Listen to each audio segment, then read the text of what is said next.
Hello అండి, అందరూ ఎలా ఉన్నారు? నేను బాగున్నానండి. వెల్కమ్ టు అవర్ ఛానల్ ప్రజా టాక్స్. నేనైతే ఈరోజు టమాటా రైస్ చేస్తున్నానండి. మా పిల్లలు చేయమని అడిగారు, అందుకనే చేస్తున్నాను. ముందుగా ఒక 4 టమాటాలను కట్ చేసి పెట్టుకున్నానండి. ఈ టమాటా ముక్కలను మిక్సీ పట్టుకోవాలి.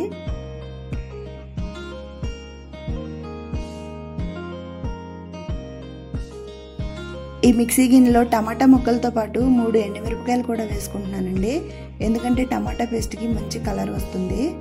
తర్వాత టమాటా రైస్ కోసం ఒక చిన్న ఉల్లిపాయను కట్ చేసుకున్నాను. ఒక టమాటాను కూడా కట్ చేశానండి. కొద్దిగా తరిగిన కొత్తిమీరను, కరివేపాకు 2 రెమ్మలను, 2 పచ్చిమిరపకాయ ముక్కలను, ఒక చిన్న అల్లం ముక్కను, 5 వెల్లుల్లి రెబ్బలను పొట్టు లేకుండా ఒలుచుకుని తీసుకున్నానండి. ఇంక స్టవ్ ఆన్ చేసుకుని ఒక గిన్నె పెట్టుకుని సరిపడా ఆయిల్ని వేసుకుంటున్నానండి. ఆయిల్ కాస్త వేడయ్యాక చెక్క, లవంగాలు, యాలక్కాయలు, బిర్యానీ ఆకు కూడా వేసుకుని కాస్త ఫ్రై చేసుకోవాలి.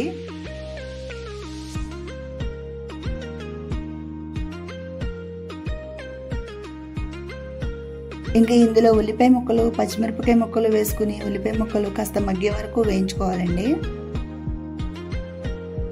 ఇంకా ఇందులోనే కరివేపాకు, అల్లం వెల్లుల్లి పేస్ట్ను, కొద్దిగా కొత్తిమీరను కూడా వేసుకుని కొంచెం సేపు వేయించుకోవాలి.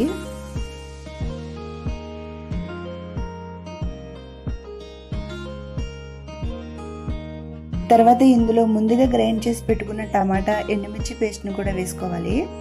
ఇంకా తర్వాత కట్ చేసి పెట్టుకున్న టమాటా ముక్కలను కూడా వేసుకోవాలండి. ఈ టమాటా పేస్ట్ను, టమాటా ముక్కలను ఇంకొంచెం సేపు బాగా ఫ్రై చేసుకోవాలి.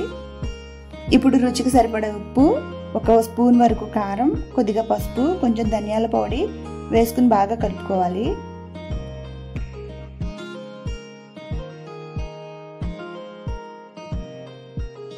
ఇంకా ఈ టమాటా ముక్కలను బాగా మగ్గేంత వరకు ఫ్రై చేసుకోవాలి.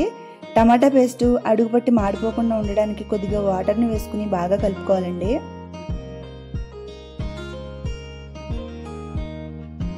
టమాటా ముక్కలు బాగా మగ్గిపోయాయండి. పేస్ట్ కూడా బాగా ఫ్రై అయ్యింది. ఇంకా నూనె కూడా ఇలాగా సపరేట్ అయ్యింది కదా. ఇప్పుడు ముందుగా ఉడికించి పెట్టుకున్న రైస్ని వేసుకుని బాగా కలుపుకోవాలండి.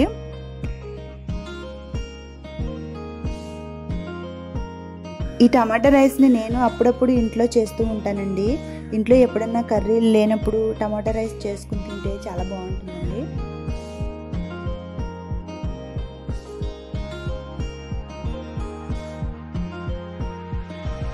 అంతే అండి, టమాటా రైస్ అయితే రెడీ అయిపోయింది. ఇంకా నేను ప్లేట్లోకి తీసేసుకుంటున్నాను. ఇంకా దీనికి కాంబినేషన్గా పెరుగు చట్నీ కూడా చేశానండి. ఈ టమాటా రైస్లో నిమ్మకాయ పిండుకొని పెరుగు చట్నీతో తింటే చాలా బాగుంటుంది. నా వీడియోని లైక్ చేయండి, నా ఛానల్ని సబ్స్క్రైబ్ చేసుకోండి. ఓకే అండి, బాయ్ బాయ్.